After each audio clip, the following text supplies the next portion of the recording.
Sud Radio, c'est excellent. 19h-20h, Judith Belair. Bonsoir, bonsoir les copains, c'est excellent et c'est votre rendez-vous du dimanche soir sur Sud Radio, votre moment de découverte et de plaisir à l'écoute de ceux qui excellent dans leur chemin.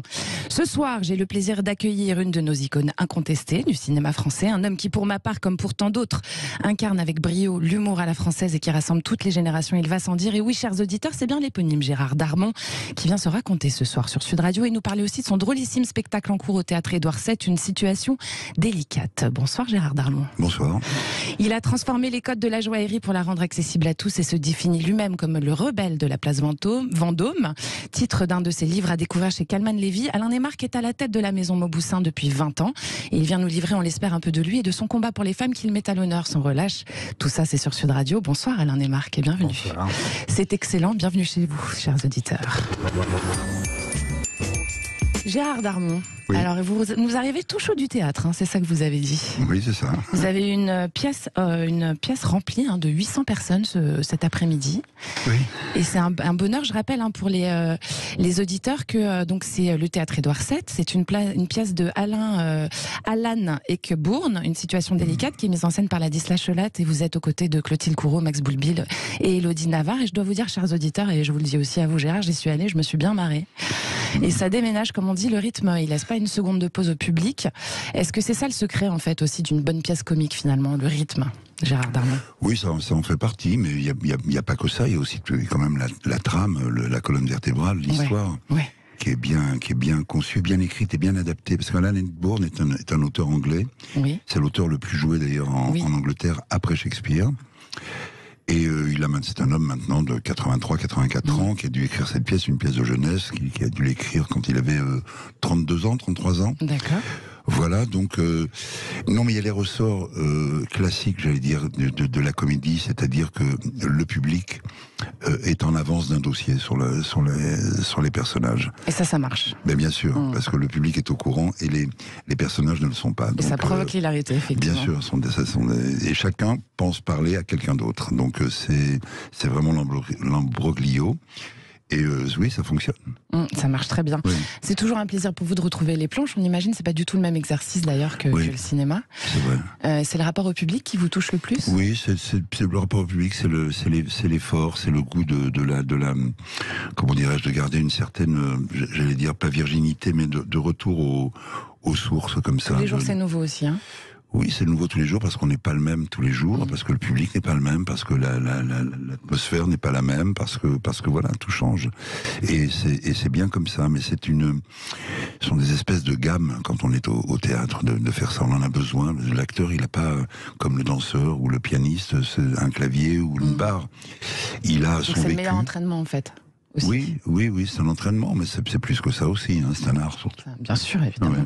L'art de la scène. Et alors ce public justement qui varie tous les soirs, est-ce qu'il rit au même moment? Est-ce que c'est très variable justement? Est-ce qu'il y a des nœuds comiques qui fonctionnent plus que les autres? Ça c'est un mystère. C'est la comédie, le rire est déclenché. C'est toujours très mystérieux quand une salle de 700-800 000 personnes rit au même moment à la seconde.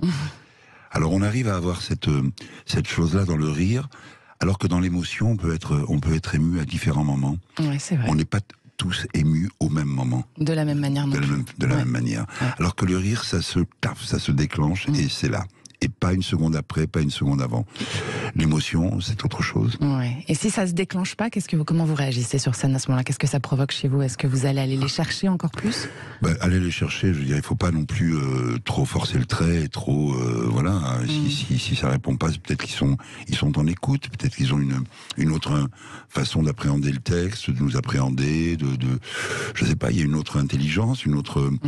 On n'est pas obligé On n'est pas obligé de rire toujours. Faire tagada de soin à chaque fois pour aller chercher des rires. Je déteste ça. Moi, je trouve ça pas bien du tout. Alors, vous avez écrit un seul en scène, Gérard Darmon. Je crois que vous allez être sur scène seul bientôt.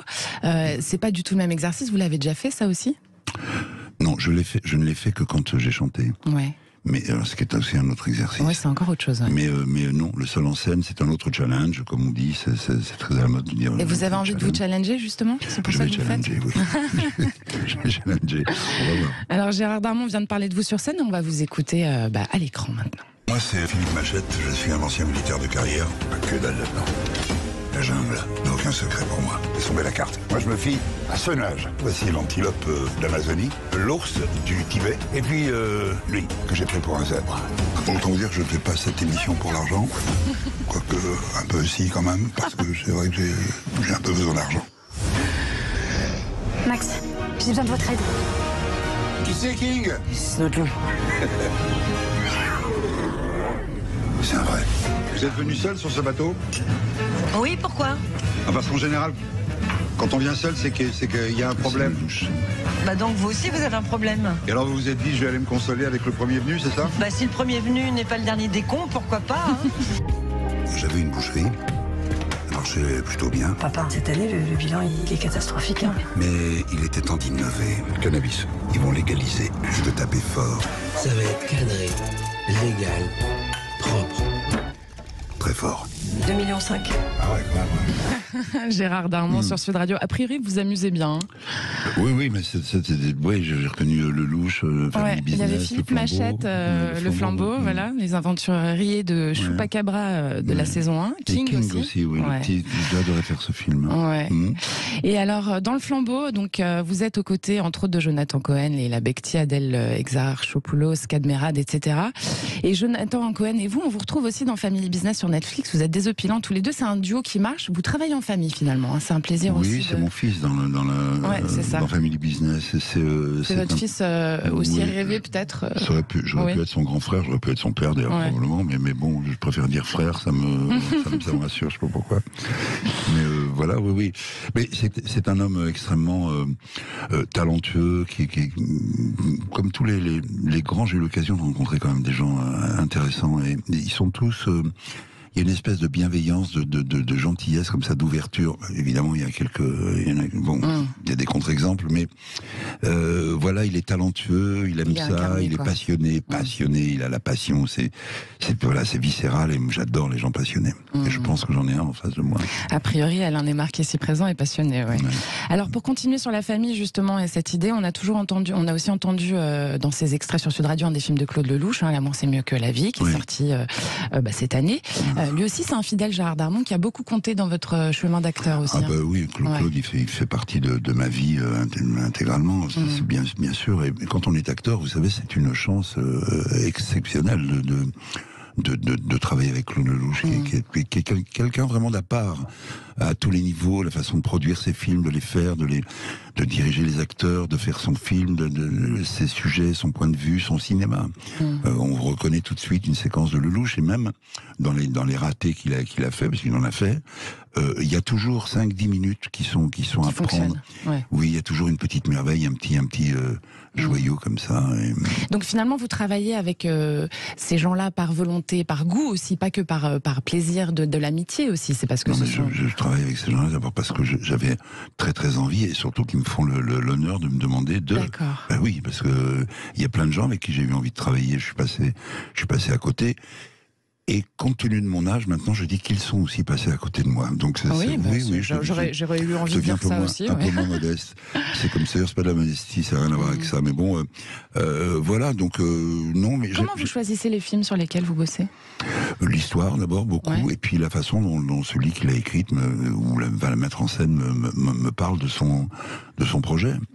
C'est un coup de cœur, c'est dans le non-dit, c'est c'est au niveau de l'émotion, enfin de la sensation. Sur l'instinct, oui, absolument. Ouais. Et alors, est-ce qu'il y a des films que vous n'êtes pas content d'avoir fait, ou vous êtes bon joueur en général avec votre métier? Non, je suis bon joueur. Il y en a un ou deux, j'aurais pu m'en passer, mais non, quand on le fait, enfin moi quand je le fais vraiment en y croyant, et puis je me dis bon, de toute façon il y en a un autre après, c'est pas grave, et puis ça va me permettre de pouvoir faire la soudure entre deux. Enfin bon, oui, tout est lié finalement, et tout était nécessaire dans votre chemin. Tout l'est, il faut que ça le soit. Oui. Il faut donner un sens à tout ça, sinon. Surtout d'une passion qui vous est venue très jeune, c'est venu bien sûr. à l'enfance, quoi. Enfin, moi, il faut pas que je pense trop comme ça, parce que sinon, moi, je peux m'asseoir sur un coin de trottoir et puis je deviens une espèce d'aquaboniste. Non, c'est pas ça qu'on veut dire. Non, mais je le sais, vous voyez, parce que voilà, ce que je fais là, qu'est-ce qu'on fait, on arrive, on passe, on joue, puis on s'en va. Non, parce que vous dites qu'Alain Neymarck est passionné, mais a priori, vous êtes passionné par votre métier aussi. Bien sûr, oui, bien sûr. C'est ça qui fait que ça fonctionne. Bien sûr, absolument. Ouais. Et c'est ça aussi qui fait que la globalité fonctionne. Oui, mais enfin, je connais aussi plein de gens passionnés qui passent aussi à côté. Ben oui, parce que je sais pas, les planètes ne s'alignent pas, ou c'est pas. Je sais pas. Qu'est-ce qui fait qu'on s'implique totalement, qu'on s'incarne totalement dans son chemin pour vous, Gérard Darmon, justement? Mais je vous dis, c'est ça et rien d'autre, c'est la foi. Ouais. Ben oui. Sinon, vous vous rendez compte, les épreuves, c'est très très compliqué ce métier. Il est très difficile. Très difficile. Donc jouer, c'est un peu comme respirer pour vous, finalement? Oui, vous pouvez dire ça comme ça, oui. C'est un truc qui était nécessaire, quoi, qui était incontournable. Oui. En même temps, il n'y a pas que ça. Je dis ça parce que je veux avoir l'air à peu près normal, mais en réalité... Qu'est-ce que c'est normal? Non, mais en réalité, oui, parce que je vous l'ai dit tout à l'heure, le matériau de l'acteur, c'est son vécu. Ouais. Donc, voilà, il faut aller puiser, il faut aller chercher des choses... C'est pour ça que j'ai toujours été un peu rétif à la psychanalyse. Ouais, pourquoi? Ben parce que j'avais pas envie de descendre comme ça dans les égouts et de dire à quelqu'un est-ce que vous pouvez me nettoyer ça ou je ne sais pas. Enfin, parce que vous vous en servez en fait après de ça, justement. Oui, voilà, je m'en sers comme je préfère ce chemin-là qui est peut-être un peu plus obscur, un peu plus compliqué. Plutôt que... Mais bon, j'ai eu autour de moi des gens qui se sont fait analyser, et qui étaient... J'avais un très bon ami qui a été pendant 15 ans analysé. Je lui ai demandé un jour si vraiment il se sentait... mieux. Il m'a dit, écoute, je sais pas si je me sens mieux, mais ce que j'arrive quand même à dire maintenant que le couscous de ma mère n'est pas forcément le meilleur. C'est déjà pas mal. Je trouvais ça intéressant, mais bon, il dit quand même 15 ans... pour ça, c'est un peu compliqué, ouais. Voilà... Donc c'est un terreau dont vous avez besoin en fait, de justement ces ombres-là pour grandir et continuer à évoluer dans votre métier, quoi. Et puis il y a cette phrase célèbre qui m'a empêché de vraiment d'engager une analyse. C'est cet Allemand qui s'appelle Klaus qui a dit la psychanalyse, cette maladie qui se prend pour le remède. Et ça, je dirais pas ce que j'en pense, mais je suis assez d'accord. Voilà. Eh bien, à mes côtés ce soir, chers auditeurs, c'est l'excellent acteur Gérard Darmon, accompagné du non moins excellent patron du joaillier Mauboussin, Alain Neymarck. C'est excellent et c'est votre émission du dimanche soir sur Sud Radio. À tout de suite. Sud Radio, c'est excellent. 19h-20h, Judith Belair. Merci d'être avec nous sur Sud Radio, chers auditeurs. C'est un bon choix. C'est excellent ce soir, comme tous les dimanches à 19h, avec notre Gérard Darmon national, rejoint par l'innovant PDG de chez Mauboussin, Alain Neymarck. Alors, Alain Neymarck, vous êtes à la tête du joaillier Mauboussin, on l'a dit, depuis 2002. Et alors, vous avez un truc particulier dans votre histoire, c'est que vous avez totalement cassé les codes, faut le dire, du monde très fermé de la place Vendôme. C'est-à-dire que vous avez rendu le bijou haut de gamme accessible à tous et à toutes, surtout. Car pour vous, la révolution culturelle, elle passe bien par la création, Alain Neymarck. Il ne passe même que par la création. D'accord. Mais je n'ai pas cassé les codes, parce qu'en fait... j'ai amené la création, il y avait la création avant dans ce métier. C'est plus la conviction du rôle du bijou. Le bijou était, jusqu'à il y a à peu près une vingtaine d'années, considéré principalement comme un trophée. Oui. Acheté plutôt par des hommes. Pour leurs dames. Voilà, un autre trophée peut-être. Oui, c'est ça. Et pour pouvoir s'en servir en soirée. Oui. De manière à avoir un de sapin la femme de Noël, et de la bague. On était riche et puissant, c'est pas si mal. Oui, non. Bon, moi, c'est vrai qu'à 20 ans, c'est une autre époque, quoi. Mon histoire n'était pas exactement la même, parce que je n'étais pas un spécialiste de l'achat des trophées. Et donc, moi, j'ai dit non, je crois pas que ça va continuer comme ça. Je pense que les femmes vont s'acheter elles-mêmes leurs bijoux, ou en tout cas se faire acheter les bijoux qu'elles ont envie, et elles vont avoir envie d'une seconde peau, d'une identité. De la capacité d'exprimer leur émotion. Et puis peut-être qu'on est passé du stade de la puissance absolue et de la démonstration de la puissance à peut-être la démonstration d'amour. Peut-être que les années qui viennent sont plus des années d'amour. Bon, moi, ça me parle bien en tout cas. Franchement, il y a 20 ans... C'était moyen il y a 20 ans, c'était dur. Il y a 20 ans, c'était pas vraiment ça n'a pas plu à tout le monde d'ailleurs, Place Vendôme, justement, cette histoire. Pourquoi ? j'ai pas été forcément toujours très politique. Quand, par exemple, voilà, quand j'ai eu Place Vendôme, peut-être ça pourrait être plaisant d'installer un trottoir pour déambulateurs. Oui. Plutôt qu'une piste cyclable. J'avais tort, puisque maintenant il y a une piste cyclable. Mais c'était tout simplement pour dire que c'est un métier. C'est un métier d'art, en fait. Quand on est joaillier, c'est pas un métier d'ailleurs. C'est une vocation. On est un artiste. On fait des œuvres. Et pourquoi réserver ces œuvres à une toute petite partie de la population? Est-ce que vous les créez, les modèles? Vous les dessinez, vous, Alain Desmarques? Je les dessine tous. Tous? C'est vous? Presque tous. Waouh, bravo. Oui, non, ça c'est le hasard. Et le jour où ça s'arrête, il faut passer la main, parce que le jour où ça n'arrive plus. Non. Le jour où l'inspiration s'arrête, c'est ça? Oui, parce qu'en fait, je crée à peu près toutes les semaines. Hein. D'accord. On les sort pas toutes les semaines, heureusement. Ouais. Mais non, le dessin, c'est quelque chose qui est un mode d'expression. D'abord un mode d'expression personnelle, une capacité pour moi d'exprimer la rue, d'exprimer ce que je sens quand je dis mon métier, c'est d'habiller les princesses de la rue. C'est vraiment ça l'histoire. C'est-à-dire que la beauté, elle est partout, l'émotion est partout, l'amour est a priori partout. Et quand vous traversez des périodes plutôt compliquées, et peut-être que nous allons en connaître, en tout cas on en a connu, il n'y a que l'amour qui peut vous sauver. Il n'y a que le fait de préserver cette relation exceptionnelle que vous avez avec les autres et avec vous-même. Et le joaillier est un maître de cérémonie de ça. Donc en fait, l'avantage d'être dans une maison comme Mauboussin, c'est que c'est un artisan. On est un nain au milieu d'un monde de géants.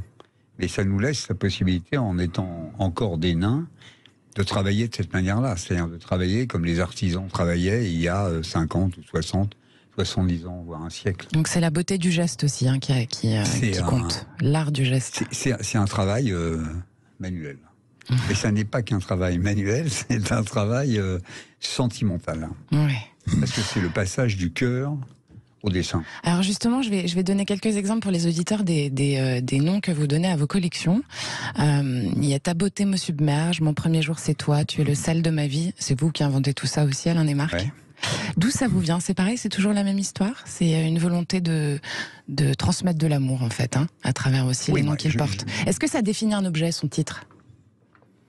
Ça n'est pas le mot qui définit l'objet.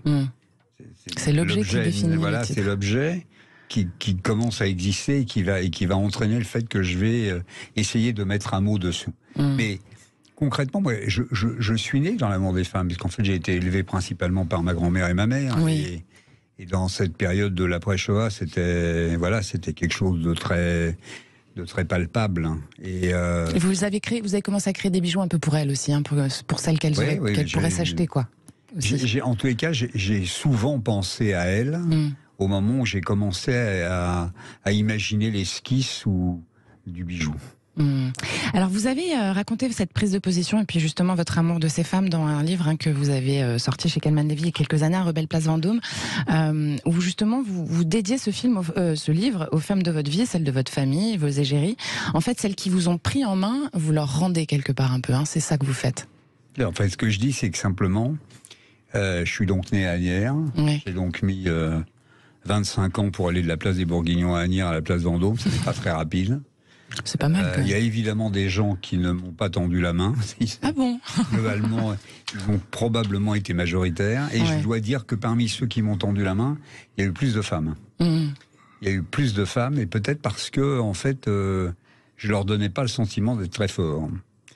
Et qu'en fait, on protège plutôt celui qui, a priori, n'est pas le plus fort. Et c'est vrai que leur rendre hommage, c'est leur expliquer, et c'est d'expliquer que c'est elles qui ont été là à tous les moments de la vie et qui m'ont. Alors il y a eu des hommes, il y a eu des hommes fondamentaux par rapport au parcours. Mais ils vous ont moins accompagné peut-être. Ils m'ont ouvert la porte. Elles m'ont écarté le drap pour que je passe, quoi. Elles m'ont écarté les tentures me permettant d'aller sur le chemin. C'est une double bienveillance. Et je crois beaucoup à la bienveillance. Et je crois qu'il faut vraiment répéter que la vie n'est possible qu'à condition qu'on respecte cette bienveillance. C'est très important d'entendre ce genre de choses en ce moment en particulier, Alain Desmarques. Dans oui, cette période c'est inacceptable, ces propos de mépris, ces propos impossibles. Parce que il n'y a pas d'avenir sans cette bienveillance collective. Et ça n'est sûrement pas en méprisant l'autre que j'ai une chance de pouvoir progresser sur mon chemin. Vous êtes d'accord avec ça, Gérard Darmon? J'adhère à 1000% à ce discours, la bienveillance, bien sûr, bien sûr. Et c'est vrai que ça nous manque en ce moment un petit peu, non? Oui, oui. Alors, est-ce que, Alain Desmarques, l'avenir de la joaillerie, parce que vous avez lancé un courant, peut-être malgré vous au départ, c'était peut-être pas forcément l'idée, mais on voit certains joailliers, en tout cas grands bijoutiers, qui commencent à vous suivre. Est-ce que c'est vraiment la féminisation qui va aider à cette bienveillance et à faire évoluer les choses, justement? Il n'y a pas de démocratisation. C'est un mot qui n'existe pas. Il y a une amplification de la proximité. Le jeu réel, c'est l'accessibilité. Alors l'accessibilité, tout le monde fait le raccourci en disant c'est l'accessibilité des prix. Ça n'est pas l'accessibilité des prix au départ. C'est d'abord l'accessibilité de la création. Il faut que, lorsque la femme voit le bijou, ou lorsque l'homme voit le bijou, il ait envie de se l'approprier. Il comprenne. Ils s'y reconnaissent, quoi. Il faut qu'il s'y reconnaisse. Donc, si votre discours créatif est extraordinairement empoulé, extraordinairement prétentieux, extraordinairement... Arrêtons-nous sur les superlatifs. Je ne vois pas comment vous allez pouvoir, en fait, devenir universel ou aller vers l'universalité. Et puis, la deuxième chose, c'est que Paris n'est pas la France. Avoir monté 95 magasins à l'enseigne sur le territoire français... oui, vous en avez partout. Oui, c'est parce que tout simplement, je voulais que des écrins Mauboussin soient à proximité des femmes et des hommes qui avaient envie de les toucher. C'est très bien de voir l'image, on fait beaucoup d'images, mais avoir la chance de les toucher, d'avoir l'objet, quoi. Un bijou, c'est une sculpture. Une montre, c'est une sculpture. Bon, cette sculpture, j'ai envie de la toucher, j'ai envie de l'appréhender, j'ai envie de la ressentir.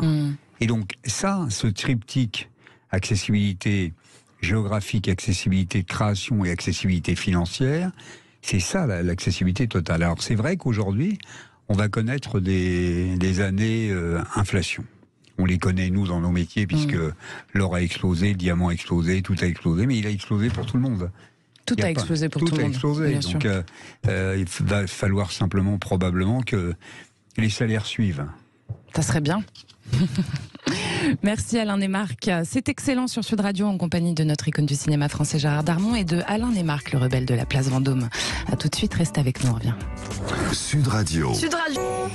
Sud Radio, c'est excellent. 19h-20h, Judith Belair. Merci à tous d'avoir choisi Sud Radio, c'est excellent et c'est votre émission, vous le savez, chers auditeurs. Vous êtes ici chez vous, tout comme les invités d'ailleurs. Ce soir à mes côtés, l'incontournable Gérard Darmon et le patron qui démocratise, pardonnez-moi, même si vous n'êtes pas d'accord avec le terme, cher Alain Desmarques, la joaillerie, le patron de Mauboussin, Alain Desmarques. Alain Desmarques, je crois que vous allez prendre plaisir, comme nous, tous, d'ailleurs, à réécouter Gérard Darmon dans quelques films cultes quand même. C'est parti. D'accord. Bah ouais. La carioca te fait bouger.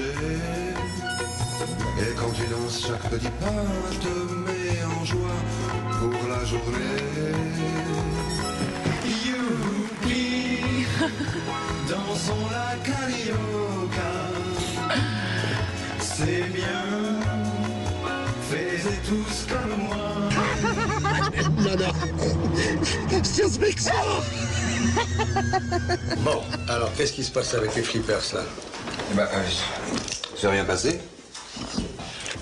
On est tombé sur 2 ou 3 types à bouler, on leur a mis une tête, comme ça. Ils recommencent plus. C'est tout. Comme d'habitude. Gérard Darmon sur Sud Radio, 3 films iconiques, incontournables du cinéma français, chers auditeurs. Vous aurez reconnu évidemment Le Grand Pardon d'Alexandre Arcadi avec Roger Hanin. Roger Hanin, c'est un peu votre parrain? Oh oui, on a eu vraiment des moments très forts de. C'est un peu lui qui vous a fait débuter dans la visibilité aussi, non? Oui, on peut dire ça comme ça. C'est pas vraiment comme ça que c'est passé, mais on peut aussi dire ça comme ça. Ouais, vous diriez ça comment, vous? J'ai une estime éternelle pour Roger Hanin, qui avait un sens de l'amitié un peu paradoxal, mais qui qui était un peu embarqué dans cette espèce de grand tourbillon du beau-frère qui était élu président. Tout ça. Donc il y avait, voilà, il était à la fois dans le secret des dieux, le couloir de la petite histoire, dans la vraie histoire. Il était acteur en même temps. Voilà, mais Roger, c'est quelqu'un que j'aime, et même si on s'est moins vu les dernières années de sa vie, il est éternellement dans votre cœur. Dans mon cœur, ouais, absolument. Ouais. Alain Desmarques, on imagine que ce film, Le Grand Pardon, vous le connaissez bien aussi, a priori ? Oui. N'hésitez pas à vous rapprocher du micro. Bien sûr. Alors, moi, j'ai trouvé que ce film, il a aussi donné, ce qui était intéressant, c'était une nouvelle vision de la communauté juive, en fait, aussi. C'était intéressant, c'était un point de vue... Oui, c'était la première saga, pardon, de couper. Ça, ouais. La première, il est intéressant qu'à ce niveau-là, qu'à ce point de vue-là, parce que beaucoup l'ont comparé au Parrain, et pour cause. Bien sûr. Mais c'était donc la première saga des Juifs pieds noirs, surtout, c'était ça, là. Donc Camus. Puis c'était aussi une nouvelle vision de la flamboyance. C'est une flamboyance aussi. Il y a un espèce de positionnement qui est plus, on va dire, fort que l'image qu'on pouvait avoir à l'époque, quoi. Oui, voilà, les pieds noirs, une saga de pieds noirs. Donc Camus disait la culture pieds noirs, c'est un vide abyssal au parfum de la nisette. Je vous vois rigoler, Alain Desmarques. Je suis assez d'accord, mais j'adore. Moi, je suis pas pieds noirs. Hein. Ouais. Tout le monde l'a cru à un moment donné, mais je suis pas pieds noirs. Mes parents étaient d'Algérie et mes ancêtres étaient du Maroc. Donc voilà, il y a quand même quelque chose de très... qui est proche de vous, quoi. Bien sûr. Bien sûr. Bien sûr. Et alors, Alain Desmarques, le message que vous donnez, vous, finalement, c'est aussi, à travers ce que vous faites, c'est un peu comme ce film-là, c'est que, en fait, finalement, ni nos gemmes, ni notre milieu d'origine, alors là, je cite Boris Cyrulnik, qui dit qu'il n'y a aucun de ces deux choses-là qui ne nous interdisent d'évoluer, et finalement, tout est possible. Et c'est ce que raconte ce film aussi, hein, je pense. Bien sûr. Qu'est-ce que vous en pensez, Alain Desmarques ? C'est plus que tout est possible, c'est revendiquons-le. Ouais, c'est ça. C'est pas un handicap dans la vie, c'est une force. La différenciation, c'est un élément clé de notre capacité d'expression. C'est-à-dire que, vous savez, c'était la phrase de Marx, les Juifs, celui que les autres reconnaissent pour tel. Et moi, en fait... vous vous reconnaissez bien là-dedans ? En fait, moi, j'ai dit... non, les Juifs, celui qui a envie que les autres le reconnaissent pour tel. Et c'est quand même plus puissant. Ouais. Parce que c'est le problème clé de l'identité. Bien sûr. Le grand pardon, alors, probablement pas pour ceux qui l'ont fait, mais pour ceux qui l'ont vu à l'époque, ça a été un élément de réveil. Bien sûr. De réveil d'un sentiment de fierté, même si, oui, c'était dans un milieu... Enfin... C'est un parti pris, quoi. Ouais. Et pour nous, qui étions plutôt une famille donc Ashkénaze assimilée d'Alsace, les meilleurs amis des Juifs. On peut dire ça dans l'autre sens. Ce film, ça a été un révélateur. Comme je vais en citer d'autres. Parce qu'il y en a eu quelques-uns. Mais oui, parce que ça a été l'éveil de la guerre des 6 jours. Oui, bien sûr. Ça a été. Il y a eu aussi pour Sacha, hein, vous jouez à Gérard. Fait un petit ça a contribué, en fait, à recimenter un esprit communautaire dans cette partie-là de la communauté qui avait surtout souhaité disparaître, parce que on avait quand même beaucoup de mal après la Shoah à considérer que ça avait été possible et que Dieu avait été présent. C'est un peu complexe. À 80% de la famille décimée. Un peu complexe. Et le retour à la fierté, l'appartenance, même si ça n'est pas exactement soi-même. Non, mais ça passe aussi par l'imaginaire aussi. Exactement. Bien sûr. Et je crois que ça, c'est vraiment très, très important. Gérard Darmon a également entendu la fameuse Carioca, du film des Nuls, que vous avez redansé à Cannes lors du 72e festival. C'était 25 ans après le film culte. Et alors, je vous avais dit là-dessus, je vous cite, c'était un film de destin, je ne pouvais pas y échapper, c'était comme ça. Est-ce que c'est en fait finalement le cas pour tous les films ou tous les projets que vous faites ? C'est un appel irrésistible comme ça auquel vous ne pouvez pas... Il y a des films de destin comme il y a des rencontres de destin. On rencontre beaucoup de gens à qui on a juste envie de faire un petit coucou comme ça de loin, d'autres à qui on a envie de serrer la main, d'autres à qui on a envie de boire un verre et discuter un peu, puis d'autres qu'on a envie de revoir. Film de destin, c'est des films incontournables, c'est comme ça. Moi j'ai démarré avec Diva, qui a été tout de suite un film culte 1 an après sa sortie. Ensuite, il y a eu Le Grand Pardon. Et j'ai eu la chance, comme ça, d'être dans les... Et 37.2, d'être dans des films qui ont marqué parfois certaines générations, jusqu'à Astérix, jusqu'au Cœur des Hommes. Et on le sait pas avant ça, hein. Mais non, autant mieux. Heureusement qu'on ne le sait pas. Vous vous rendez compte, ce serait terrible. Non, on ne le sait pas. Il faut y aller avec beaucoup d'humilité. Et puis, il faut durer. Voilà, c'est très important, la durée. C'est très important. Voilà. Alors, justement, Gérard Darmon et Alain Neymarck, vous avez quelques points communs et un notable. Tous les deux, vous rendez chacun à votre manière la culture accessible, hein, finalement. Vous, à travers la création, Alain Neymarck, et vous, Gérard Darmon, avec des films qui traversent les strates de la société et toutes les générations, hein, parce que Le Grand Pardon, je crois qu'il y a des très jeunes qui connaissent aujourd'hui. Alain Neymarck, vous, c'est en liant les gens autour d'objets précieux qui sont plus cantonnés qu'à un seul milieu, justement. Votre sujet, finalement, à tous les deux, c'est de partager, de transmettre. Hein. On est là-dessus. Alain Neymarck, allez-y. C'est transmettre. Qu'est-ce que vous avez envie de transmettre à part cet amour dont vous parliez tout à l'heure, justement? C'est déjà pas mal de transmettre l'amour. C'est déjà pas mal de transmettre l'amour. C'est lié, ça lie en fait, hein, c'est ça. C'est déjà pas mal de transmettre des valeurs qui visent à ce que les gens se disent il faut se battre. Ouais. Il faut se battre, il faut continuer, parce que par exemple au Cœur des Hommes. C'est un film qui a été, par exemple pour moi, très important, parce que cette histoire... Dans lequel joue Gérard Darmon. Exactement, parce que cette histoire, au fond, elle a interpellé, j'allais dire, tous les quinquas. Ben ouais. Oui, bien sûr. Elle nous a... Voilà, parce que chacun était forcément partie prenante d'une partie ou de l'autre de l'histoire. Bien sûr. Et s'apercevoir qu'on n'est pas tout seul. C'est ça qui est vraiment très important dans la société. On n'est pas tout seul. On n'est pas tout seul à vivre ça. Et... alors que souvent, en fait, on est très très malheureux parce qu'on a l'impression d'être le seul à vivre ce qu'on est en train de vivre. Bah non, on est au milieu des autres, on vit la même histoire. Et c'est pour ça que je dis c'est hyper important l'amour parce que c'est à notre portée à tous, à condition qu'on s'y ouvre. Le film, l'amour mieux que la vie. Oui, moi, c'est un film qui m'a incroyablement touché. Incroyablement touché. J'étais très touché par ce film. Pourquoi il vous a touché tant alors? Parce que l'histoire est magnifique. Parce que on parle d'amour encore aussi. Hein. On ne parle que de ça. Ouais. Il a rencontré un petit problème, ce film, parce que les gens qui l'ont vu ont absolument adoré. Moi, je trouve qu'il y avait... mais ils en parlaient comme un film sur la mort. Et c'est exactement le contraire. C'est un film sur la vie. Et alors c'est difficile de dire à quelqu'un j'ai adoré un film, c'est sur la mort, je te préviens. Donc bon, le mec il se dit pas tout de suite, on va y aller. Bon, il y a eu, je pense, ce petit hiatus là, mais d'abord fier d'avoir fait ce film avec Claude, qui était le 50e film de Claude Lelouch. Quelle carrière. Oui, mais voilà, il en a d'autres à faire encore. Voilà, d'être avec Sandrine Bonner, voilà. Grande actrice.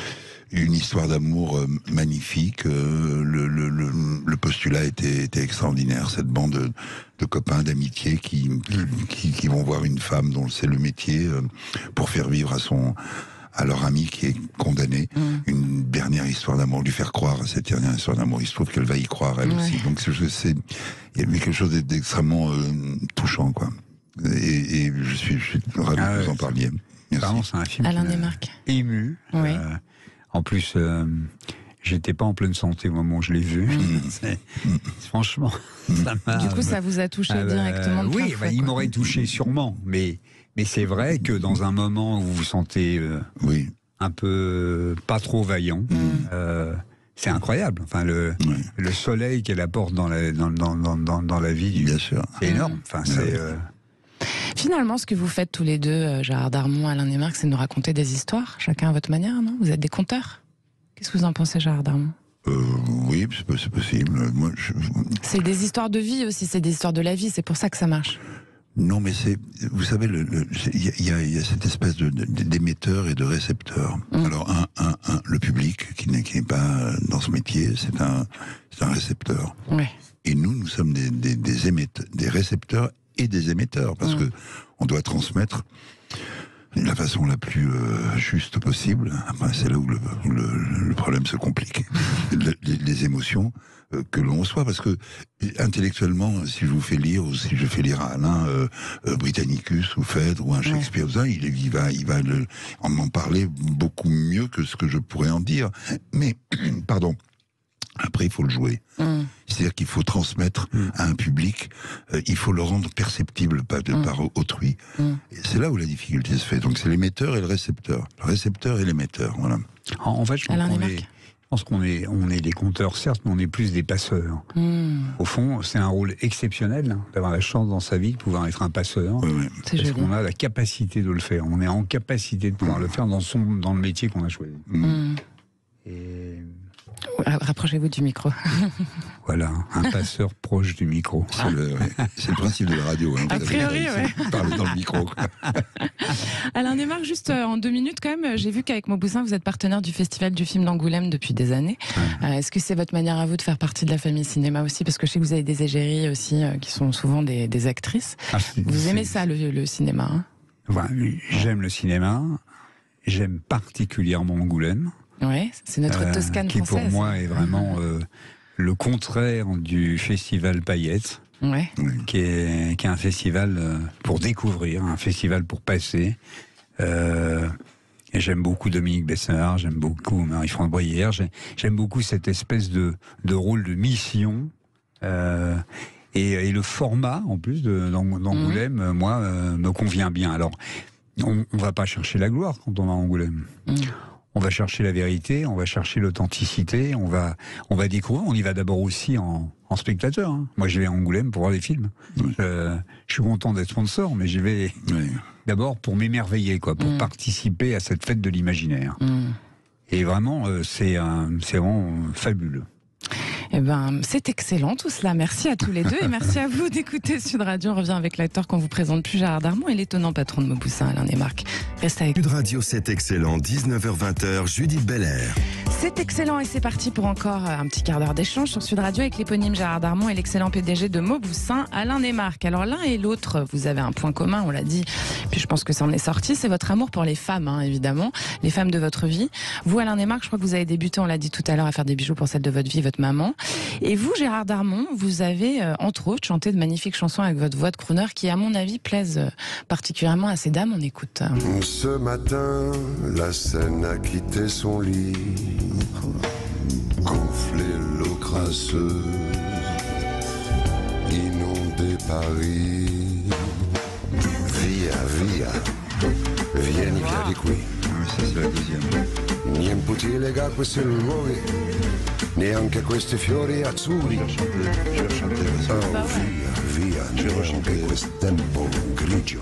J'ai vu tes yeux encerclés, j'ai tout oublié. Melbourne. C'était le jour du marché, j'ai osé te parler, j'ai su qu'on allait s'aimer malgré la guerre.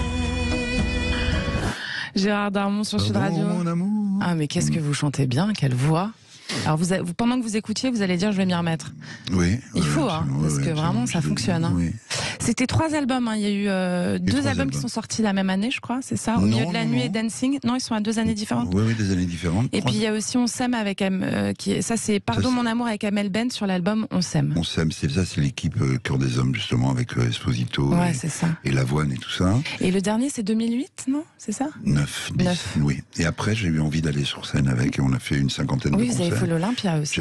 La Cigale et l'Alhambra. D'accord. L'Alhambra, pas l'Alhambra Maurice Chevalier de notre jeunesse, en tout cas de la mienne, mais l'Alhambra qui est... Et alors, est-ce que c'est quand même correspondant à ce qu'il y a évidemment des liens entre l'acting et chanter, ou est-ce que quand vous êtes sur scène, quand vous chantez, c'est totalement vous? C'est comment? Ça n'a rien à voir. Et puis, il faut,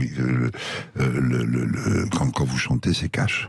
Ouais. Cache. Il n'y a pas de... Les gens ne supportent pas d'avoir un voile se cacher derrière un mot, une phrase. Non. Donc c'est une mise à nu totale, quoi. Totale. Ouais. Et ça vous plaît? Ben, ça m'a plu, oui, bien sûr, ça change. Et il faut y aller. Puis, mais ce qui est encourageant, c'est de se dire que tous les gens qui viennent, on les a pas forcés non plus avec vous voyez, un revolver sur la tempe. Ils viennent parce que, non, mais ils vous aiment bien, même s'il y a parfois des petits groupuscules qui viennent pour se moquer, se gauzer, cette espèce de petits marquis comme ça qui sont là de la culture, qui ne font jamais rien que de critiquer, mais bon, mais sinon la grande majorité c'est parce qu'ils vous apprécient, vous aiment, ils sont curieux, il y a de la curiosité, il y a des découvertes, et voilà, moi ça me suffit. Et alors il y a des reprises de classiques, il y a des chansons aussi qui ont été écrites par d'autres paroliers. Est-ce que vous avez envie d'écrire des chansons aussi? J'en ai écrit. Le deuxième album qui était l'album Dancing, je n'ai fait que des reprises. Pourquoi? Parce que le premier album, qui était Au milieu de la nuit, le premier album c'est comme un premier bouquin, comme un premier film, on y va, on a envie de voilà, donc, tout, quoi. Et je voulais faire une espèce de pont entre la nouvelle génération et l'ancienne. Et j'ai eu des auteurs magnifiques, de Lanzmann, de Rod Agile, tout ça, qui m'ont fait, et d'autres jeunes chanteurs à l'époque, comme Mickey 3D, comme Benabar. Oui, bien sûr. L'extrait que vous avez, c'est Benabar qui l'a écrit, des choses comme ça. Alors donc, après ce premier album, qui a d'ailleurs bien fonctionné, les gens de ce métier me regardaient un peu en oblique. Et c'est l'époque où je faisais un peu les enfoirés, à ce moment-là, j'ai fait pendant 8 ans. Ouais. Et là, les enfoirés, c'est bien quand vous déguisez en bonne sœur, en marin, en meunier, en tout ça, ça va bien. Ouais. Quand vous commencez à dire que vous avez un album et que vous allez chanter, là, c'est plus du tout la même. Ça, c'est très français, non? Je sais pas si c'est très français, c'est pas très humain en tout cas. J'ai pas trouvé ça très humain. C'est pour ça que vous n'avez pas refait tout de suite après? Non, pas du tout. C'est pour ça que j'ai fait le second album, Dancing, qui était un album où il fallait chanter, vraiment y aller. Et j'ai pris toutes les langues et j'ai fait l'anglais, l'italien, l'espagnol, le français. Vous avez un accent parfait à chaque fois, je tiens à le dire quand même. Quand on écoute bien, mais bon, l'important c'est de le faire. Et le troisième était quelque chose de plus personnel puisque ça avait été écrit par des gens que je connaissais bien à l'époque et qui m'aimaient beaucoup et que j'aimais beaucoup, donc et j'ai écrit aussi quelques textes, donc tout ça, ce melting là a fait que j'ai eu envie de présenter tout ça sur scène. D'accord. Mais c'est pas fini. Ah, et vous nous en préparez un en ce moment? Oui. Ah. Oui. D'accord. J'ai déjà donné un texte. On peut avoir des infos un peu ou pas? Non, j'ai donné un texte que j'ai écrit à Louis Chédid, qui m'a envoyé 8 jours après une musique absolument magnifique, et j'ai envie de travailler avec cet homme. Louis Chédid, c'est un virtuose. Très, très talentueux. Voilà. Donc, on peut démarrer comme ça. D'accord. Louis Chédid et Gérard Darmon bientôt. On adore l'idée. Ok. Alors, on va changer un petit peu de sujet quand même. Alain Desmarques, je voulais aussi parler de votre engagement chez Mauboussin, parce que vous faites pas mal de trucs, puisque vous avez aussi entre autres créé le trophée du prix de la recherche médicale de la fondation Lynn Renaud Loulou Gasté, qui est décerné aux grands chercheurs qui peuvent changer le monde tout simplement. En fait, vous avez envie de changer le monde, Alain Desmarques? Je pense que notre génération, car nous sommes de la même tous les deux, on peut nous reprocher beaucoup de choses, mais on s'est attaché à changer le monde. Essayer, en tout cas. Et on ira jusqu'au dernier souffle à essayer de changer le monde. La perspective de Lynn Renaud et de son mari est absolument exceptionnelle. Et participer à cet acte de soutien à la fondation scientifique, quand on sait à quel point cette recherche médicale est vitale pour permettre d'avoir peut-être des lendemains qui chantent un peu plus. C'est plus qu'un engagement. Vous investissez sur l'humanité, quoi. C'est la vie, quoi. Il faut faire ça. Vous, ça vous touche aussi, Gérard Darmon, on imagine ce genre d'engagement, puisque la recherche médicale, elle évolue pas mal en ce moment, et que en fait, finalement, l'idée, c'est de continuer à vieillir, mais vieillir bien, en fait, sans le fameux naufrage dont parlait Hugo. C'est aussi ça qui vous touche, Alain Desmarques, peut-être dans le travail qu'ils font chez Lynn Renaud, ou alors c'est toutes les recherches? Non, c'est... il y a une perspective très universaliste chez Lynn, dans le choix du comité scientifique. Mais en fait, on sait qu'aujourd'hui, le combat qu'elle mène, le combat qu'ils mènent tous, c'est le combat de la vie. C'est le combat de la vie. Alors, ça peut paraître dérisoire de combattre pour la vie quand il y a des abrutis qui combattent pour la mort. Mais malgré c'est tout, plutôt très nécessaire, a priori. Mais c'est encore plus nécessaire. Et puis c'est nécessaire de dire aux gens À quoi ça sert finalement les profits des entreprises si ce n'est pas de pouvoir être réinvesti dans des causes qui subliment l'homme, subliment son parcours. C'est ce que je disais des passeurs, au fond. Nous ne sommes de toute façon que des passeurs. Alors essayons de contribuer par tous les moyens au passage. Vous avez envie de réagir là-dessus, Gérard Darmon? Réagir, non, je pense comme Alain, mais... Oui. La recherche, c'est essentiel, bien sûr. Même ceux qui s'en moquent, vous savez, cette fameuse phrase, les chercheurs qui cherchent, on en trouve, et les chercheurs qui trouvent, on en cherche. Mais, indépendamment de ça, moi, vous vous occupez de ça. Moi, j'ai la chance, vraiment, c'est une chance d'être le parrain depuis une dizaine d'années d'autistes du sud de la France, l'API, Var, Méditerranée. Et on fait avancer les choses. On les fait vraiment avancer. Quand on construit une maison, ce qu'on appelait une maison de répit, c'est-à-dire une maison où les parents qui ont un tel amour et une telle volonté, une telle force qu'il faut bénir absolument, qui amènent leurs enfants comme s'ils les amenaient dans une école, et qui ensuite peuvent enfin respirer un peu et aller les rechercher à 4h30. Avec des gens dans la maison qui s'occupent d'eux, des gens qui sont formés pour ça, qui sont d'une humilité, d'une compétence. Voilà, on a envie de se battre un peu pour ça, et donc voilà, il faut être un peu malin, il faut essayer de trouver l'argent, pas forcément là où officiellement on nous en donne, il faut biaiser, voilà, moi je le fais parfois en participant à qui veut gagner des millions, ou en faisant LOL, voilà, j'ai gagné, donc tous ces prix-là vont là-bas pour eux, et j'espère bien continuer encore, je suis pas le seul, hein, oh là là, il y en a énormément qui sont beaucoup plus actifs que moi, mais... C'est important de s'engager, ça donne un sens aussi à tout le reste, hein, finalement. Oui, ça donne, et quand on les rencontre, voilà, déjà, on se calme un peu quand on les rencontre, parce qu'on n'a pas envie de se plaindre d'une petite douleur d'arthrose qui nous chagrine aujourd'hui. Bon, ok, on a envie de vivre. La vie est belle, sera le titre de mon spectacle. Ah, j'adore. Ça me parle. Voilà. On pourrait s'arrêter là, on va continuer l'émission quand même. Hein. Voilà, la prochaine collection de chez Mauboussin. Bon, je sens qu'il y a du business qui va se faire là. On va juste, je vais vous poser une autre petite question quand même, parce qu'on est quand même dans cet excellent. Alors Alain Desmarques, j'aimerais avoir votre définition de l'excellence. Qu'est-ce que c'est l'excellence pour vous? L'excellence. Ouais. L'excellence, c'est militer pour le bien. D'accord. Ok. Gérard Darmon. Oui, c'est difficile de trouver une formule. Oui, ça doit être au-dessus de toutes les contingences. Ça doit être au maximum des possibilités acquises, et ça doit être ce qui se fait de mieux, parce que il y a quand même un génie et civil et militaire, mais enfin surtout civil. En ce qui concerne ça, et voilà, c'est le mieux du mieux. Moi, j'adore ça. C'est pour ça que j'aime les étoffes. C'est pour ça que j'aime les détails. L'excellence, c'est le sens du détail. Ah, c'est ça, c'est l'art du détail. Voilà. Ouais. Et quand on dit que le diable se cache dans les détails, vous savez. C'est très vrai, ça, chez Mauboussin aussi, non? D'accord, mais c'est l'excellence. C'est ça, l'excellence. C'est ça. Et vous y pensez à ça, à l'art du détail, quand vous créez Alain Desmarques? On est complètement au cœur de ça. Ouais.